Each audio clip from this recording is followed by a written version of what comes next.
Now, to me, like brass tacks, when I think about the case in terms of supporting a Joe Biden presidency or being okay with Joe Biden continuing to be the nominee, I'm looking at a watch, and I'm looking at a clock, and I'm looking at a calendar. And I think that if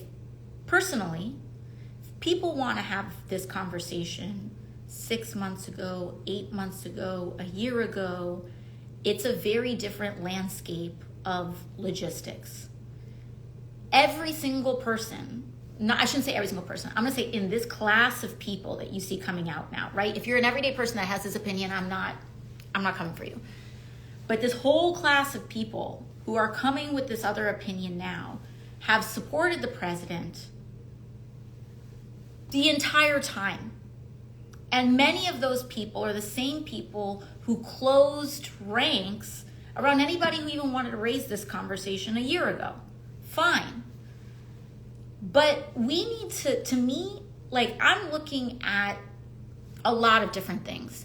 And I want to communicate some things, even if you don't, particularly the case for even if you don't support the president continuing as the nominee on substance, merits, policy, etc. Let's take that aside, right?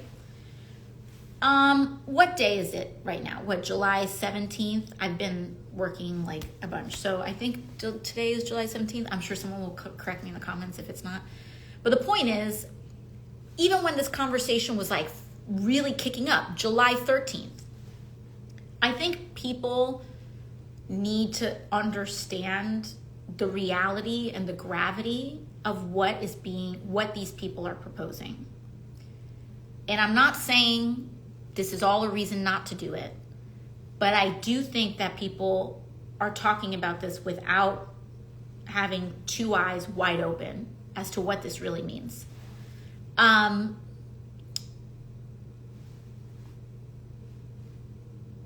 Democratic Convention is in, 4 weeks or so? The state of Ohio has legal ballot access issues that require a name to be enrolled and certified on their ballot even before the convention. And that's not because of Democrats. That's because of Republicans. And to people, there are some people that quibble and they say, oh, well, that's not really true because they actually passed this other law that allows the deadline to change. That law that allowed that deadline to quote unquote change also gets enacted and enrolled something like 60 or 90 days after passage, which now puts us in a legal gray zone. So whether you think it's above board or whether you don't think it's above board, I can tell you that it is guaranteed, and it is virtually guaranteed, and it has been confirmed by the Republican Speaker of the House that Republicans are already preparing legal challenges to any name change on the ballot that may happen, occur, arise, or be possible.